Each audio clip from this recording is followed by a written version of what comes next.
welcome to Book World: The Great Escape. I'm author CJ Peterson. My co-host over here is author Michael Scott Clifton. Welcome back.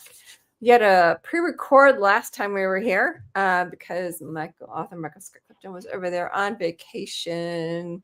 So welcome back, sir. And also, it happened to be my birthday week. This is my birthday month. Anybody who knows me knows well that I celebrate all month long. So welcome back, Mike. Well, it's good to be back in hot East Texas. What you got going on in the author world? So the Mississippi Comic Con, which is a 3-day con, is in Jackson, Mississippi, and that's coming up the end of June, the 26th, 27th, 28th. And we've been going to that for 4, 5, 6 years now, and it's always a really good Comic Con. And then, of course, with you, we'll be at the East Texas Comic Con in July 18th. I believe that's the 18th and the 19th. And then August is going to be pretty busy because we'll be at the Bell County Comic Con, which is in Belton, Texas. That's going to be August 1st and 2nd. We'll be at the Walworth Library Author Fest, which is in Greenville, Texas. There's going to be like 50, 60 authors there. And then, again, another Comic-Con that you're very familiar with, the Piney Woods Comic-Con, the end of August. So that's what's going on so far. Well, we had so much fun at Kimo Kauai. That was the first weekend of June, which you saw a picture of me in my Star Wars gear in our new beginning intro there. We were able to acquire the actual Star Wars outfit. It was by the skin of our teeth. I got it a couple days before the Comic-Con, but you saw in the pictures that we were able to get it. Super Hubby and I were able to debut the Star Wars outfit. Had so much fun. I was able to actually sell some books. I was super excited. It's been a while since I was able to actually go as an author. So I had so much fun doing it. I was able to talk about my books. I'm currently working on a fantasy series, so I was able to talk about that as well. So I was super excited. So much fun though.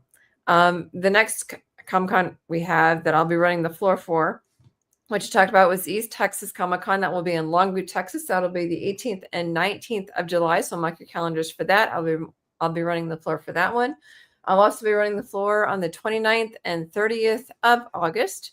If you want any books for any of those, please contact me directly. You can go to cjpetersonwrites.com. You can email me at cjpetersonwrites, cjpetersonwrites@yahoo.com, and I will bring those with me. Also, Victoria Fan Fest has been announced. That is the 18th and 19th of September in Victoria, Texas. So please make sure that you can message me directly for those. Again, I will bring my books, but I run the floor for those Comic-Cons. We'll be having those there. You can make sure to, again, if you want me to bring my books there, I will bring those there, and I can sell you those there as well. Today, we are going to be talking about pros and cons of critiques. This is topically based today. Next week, we will be having an author, Jason Greer, aka Sengard. He is a science fiction author. So we'll have him next week. But today, we're talking about pros and cons of critiques. I'm kind of excited about that one because I was able to last year go to a writing conference. And during that writing conference, we did paid critiques. So a couple of people were able to come to me directly and they brought me some of their stuff. And I was able to read it and I was able to actually do critiques for them. So I understand the importance of them. Mike, what about you? Have you ever done them? Have you ever had somebody do them for you? So, yes, to all of that. When I first joined NetWo, which is a Northeast Texas Writers Organization, they had a critique group, and it was part of their monthly meetings. Of course, with as you can imagine, if you have a meeting that might last an hour and a half, the time to do any kind of in-depth critique would be limited, and of course the number of critiques as well. And then there are writers' conferences, where that I attended, where we had actual agents that would come in, publishers that you could submit, chapters, samples of your work, and they would critique that as well. And then they would give you and it was part of whatever the price of the conference would included those critiques. But for the last 5 or 6 years, I've belonged to a critique.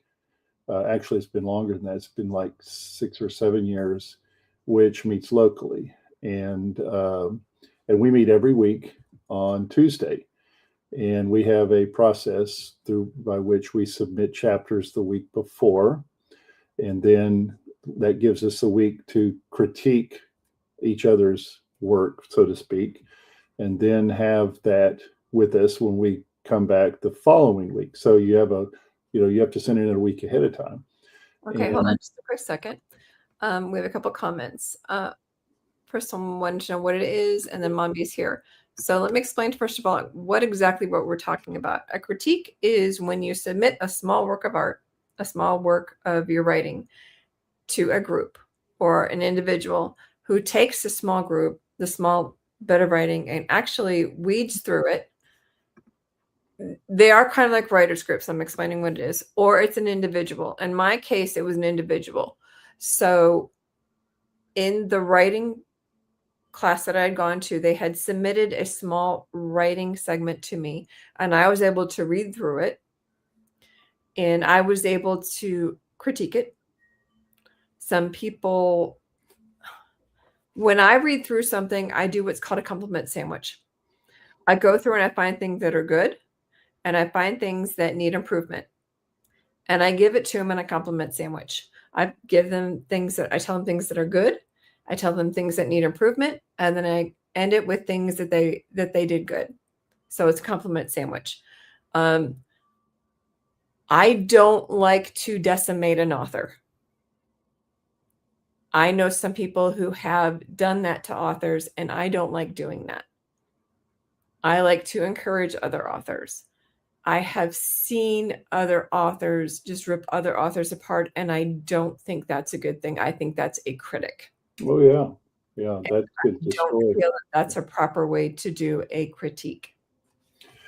No, and there's different ways to critique, which of course we will talk about in the course of the podcast today. And I think everyone's is different. For example, there's 3 different critique, like around this area that I know of. There's a critique group that meets once a month. There's a critique group that meets every other week. And then there's a group such as ours that meets weekly. Now, one of the things you mentioned that about, you like to not to decimate authors. So today it's about the pros and the cons. So Mombi wants to know, okay, so like an author that kind of guides for editing or improving your story or style. Yes, it can be a group or it can be an individual. It can be either. Well, yes. It depends on the makeup of your critique group. Yeah. Well, it can be a group or it can be an individual. So, for example, in the Writers Conference, it was an individual. Right. Mike is talking about a group. It can be either or. Right. Like if you go to one of the bigger writing conferences, they may have agents or publishers there, and you can submit you can submit a longer piece sample, if you will, than like you would a chapter. They submitted a chapter to me. So you could submit a larger sample of your work but you have to send it in like a month or so in advance. You don't have to have time to sort of look at it. Now, it depends, I guess, on how often that you meet as well, because if you're a monthly, if you're a biweekly, or if you're weekly, that will depend on how big a sample that you use to critique. So I know, like I said, I know different ways that people do critiquing. Going back to the pros and cons, I was one of those, going back to what you were saying, CJ, that a con, one of the worst things you can do if you are someone that's part of a critique group, especially if you're an experienced author, you have been published, and you've honed your work, your craft, so to speak. The worst thing you can do is take a not a young, a beginning author, a beginning writer, and totally trash what they have written. It's the worst possible thing that you could do to someone who is new to writing, who is trying to find their way. You cut their legs literally off at the knees. And often, and this was the case almost with myself, they just decide, well, I'm no good at this. I'm just not going to try it. I'm just going to fold my tent and go home. And I didn't write anything for 2 years. Which is sad because I have read your books and they are amazing. And that would have been horrible because your books are hands down incredible. And had you stopped, it would have been a disservice. And that would not have been good. Right. And the other thing you said too, where you always find something good, that's like those two things, being too negative or not offering any positive feedback, again, are two of the worst things that someone can experience that's on the receiving end of a critique, or one who is on the giving end of the critique. If it's you've seen work, CJ, that someone has written that probably wasn't real good. Yeah. We've seen it, but we can find something that they've done that's good to give them some reinforcement on. And to me, that's even more important than the critique part where, hey, I think I'd change this up a bit or do this a little bit better. So if you provide only negative and nothing positive with a critique, I don't think that it's really it's just not, it's not good practice. Well, and even some of it's your own stories. For example, mine is the word that. If you have somebody who's reading your stuff and you catch your little idiosyncrasies, mine was the word that. I put in the word that way too many times. And if you catch those little idiosyncrasies and you tell them the stories, your own stories, and you make it funny, that sometimes lessens the blow. Mine was adverbs, LYs, every other word, LY. He exclaimingly said. If you can lighten that up a little bit, it helps immensely. Mommy wants to know, do they cost money or dues? Yes. Well, Mine did because it was a paid critique. And so it was over and above the amount of the cost of the conference itself. When it's something like that, yes they are. Right. I don't know if Mike's critique group is or is not. Well, the conference was, where you got a professional, like an agent or a publisher. Yes, they're going to cost money. Yes, they will. But a weekly or bi-weekly or monthly critique they may or may authors, not. The good thing about now the other thing about, in your case, you have a BFF, right? Yes. So I was thinking about this because I was really excited about today's podcast, because I think it's really important, as whether you're an experienced author or whether you are one that's just starting out or you're somewhere in between, to have a good critique group to be able to to run your work or even be part of, so you can give critiques of your own. I think I've learned more. I don't know about you, CJ, but I think I've learned more from critiquing other people's work than I have, my own. It's helped me immensely. Well, you learn their writing styles. It's right. Yes.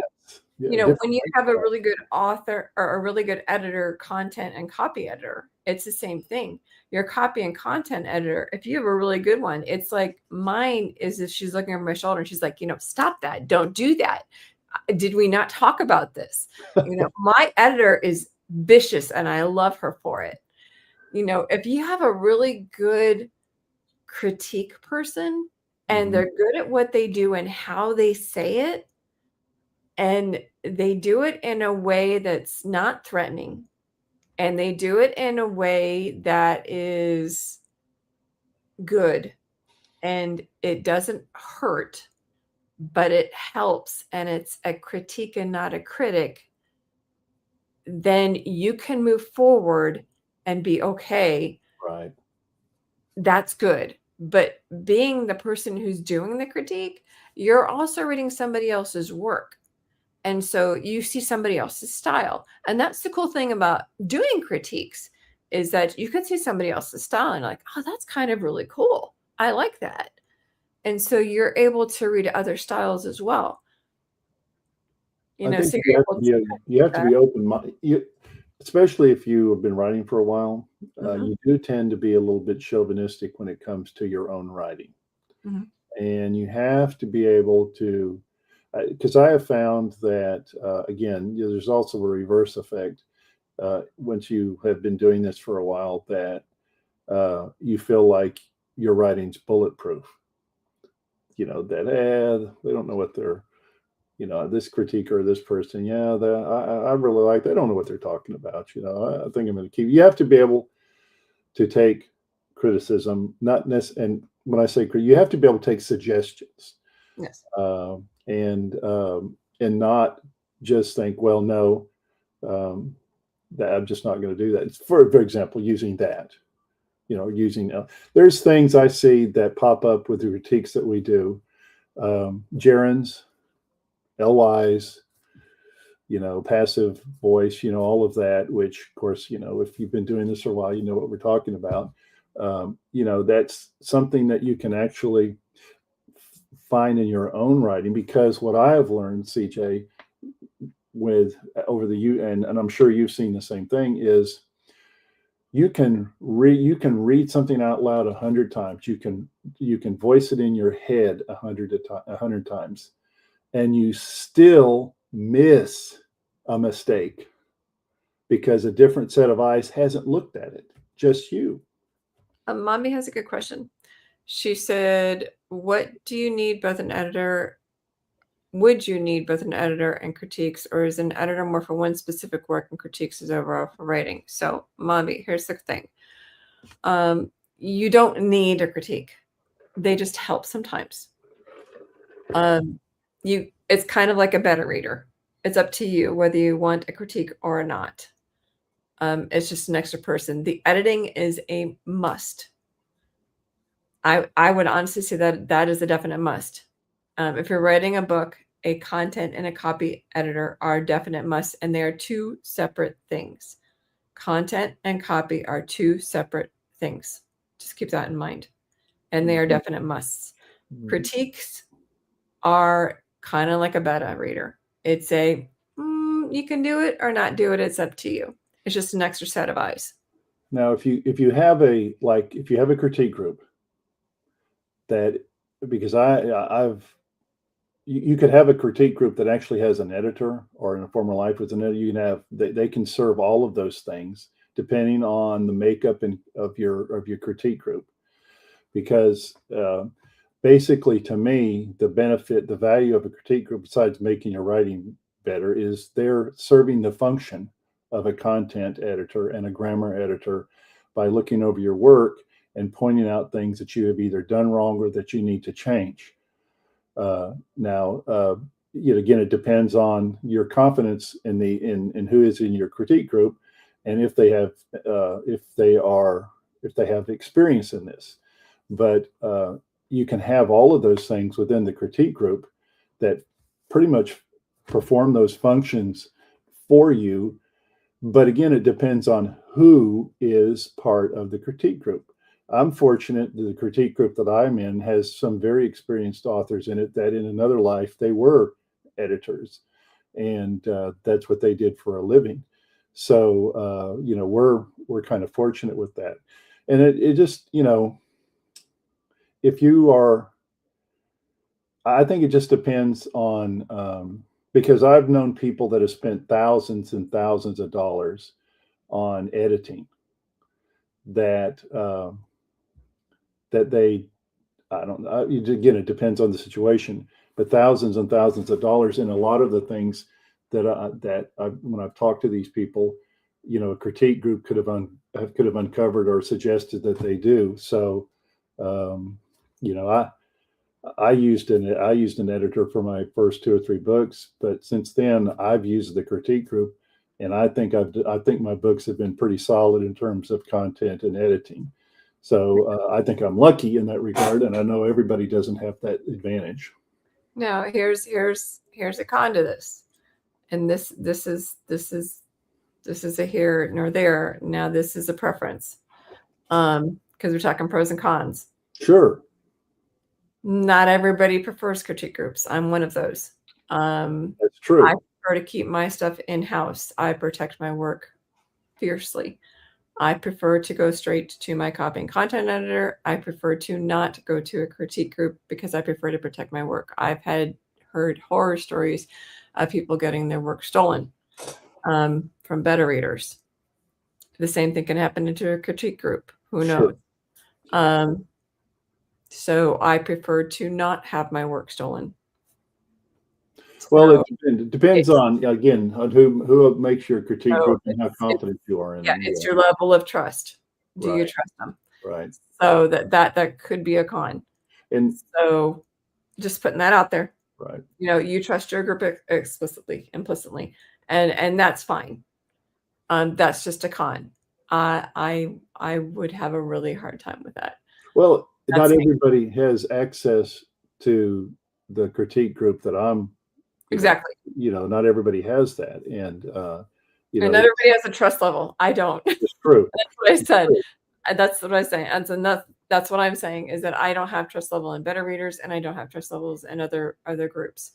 I've heard the horror stories, and that's a con for me. Yeah. I think another con is that again, the critique groups I'm familiar with, they may meet monthly, bi-weekly, every week.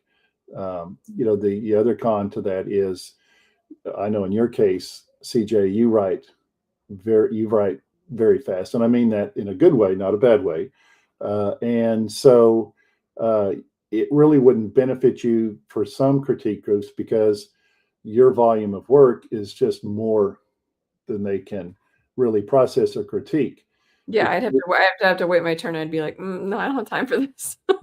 So it does, depending on your critique group, it could limit how fast you write a book if you're using them to vet your books, whether it be by chapter, section by section, or whatever. So that can be limiting. Mombi says, yeah, that's not good. Definitely an issue of being trustworthy. Makes sense. And that just depends on your people. Like, you've worked with them for years. So your group, you trust them implicitly, and that's fine. But for me, I have trust issues. And like you're saying, for me, I write way too fast. Right. So, and I know that you write a lot slower than I do. Or deliberate, yes. So for you, it works great. Right, it does. I know for Jana, yeah. Jana, I know that beta readers work great for her. They would slow me down and it would drive me nuts. And so, it depends. Each author is different. And so for each author, it just depends on how it works. So for me, my editor and her copy editor, we work great as a team. And so it's like, I contact her, I say, okay, this is my date. She's like, yep, nope, we're good. And I ship it off to her, and she gets it back to me within like a month or so, and we're done. We're golden. Well, I've noticed, I think the makeup of your critique group is also important. I know some authors, for example, let's say they write romance, okay? They are in partnership with another romance author, and they critique each other's stuff. Mm-hmm. So, one critiques the other one's stuff or chapter because their genre is the same. So, the markers, how they write, all of that would be something they'd be familiar with.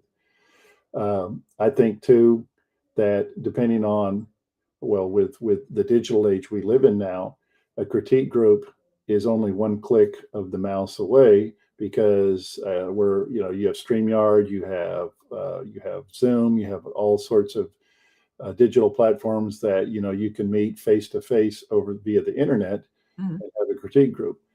I think this is my preference, but it's the one I'm most familiar with. So I'm a little prejudiced, you might say. I like to have a more diverse group of authors as part of a critique group. Not everybody science fiction, not everybody romance, not everybody historical fiction or thrillers or fantasy, because I think that gives you a wider group of opinions on the on your writing and what you're trying to achieve. I think that if you're I write, this, I write mostly fantasy, science fiction. And if I only was in partnership with other fantasy and science fiction authors in a critique group setting, uh, it would be somewhat limiting in the sense that we're all pink elephants in the same room. Mm-hmm. There's some things you just can't see that way. Whereas if you had somebody that doesn't read that genre or write in it, they might be able to offer suggestions that never ever would have been made with the same group of like-minded people, authors, so to speak. Yeah. And I mean, I write a variety. So for me, I'm on 19 books right now. And so for me, I don't necessarily fit into one group either. Critiques are great for, like I said, if you've been in a group for a long time. Right. Or if you were a new author trying to figure out, hey, am I on the right track? That's also another great one. Right. And don't be afraid to do it either. It's not necessarily something that you should be afraid to do. Some people are like, well, I don't know if I want to do it or not. It's kind of like, hey, I'm giving you my baby. Please don't squish my little heart. Please don't, please don't squish my little heart. And those who are doing critiques, please don't squish the little heart. Right. Don't be a critic. Just be nice. I mean, it's not that hard to be nice. You are taking their work and just go through it and tell them, hey, you can do better here. This was awesome here. This was really good. You might need to sharpen this up a little bit here, but this was really good. It's not that bad over here. Sharpen this up right here. This was a repeat over here. You've got this going as something you might want to look at that you do a little too much. That's all they're asking for. It's not rocket science. Going back to what we started off saying, I think Bear is repeating toward the end of the podcast here now, is that in a critique group, the worst thing you can do is to mercilessly criticize somebody's work, especially someone that is just new to writing and being an author. And no matter how bad it is, no matter how hard it is to try to find something that they did right, always try to give them some positive affirmation. Say, hey, you did a good job on this part. This piece here was great. Exactly. And get positive reinforcement. Exactly. Well, in the meantime, make sure to check out your own work, do your stuff. You can't do anything unless all the sand is in the box. So keep writing and do your thing. So next week, we're going to have, like I said, Sandgard, aka author Jason Greer, for science fiction next week. Same time, same sandbox. Check it out. See you guys next week.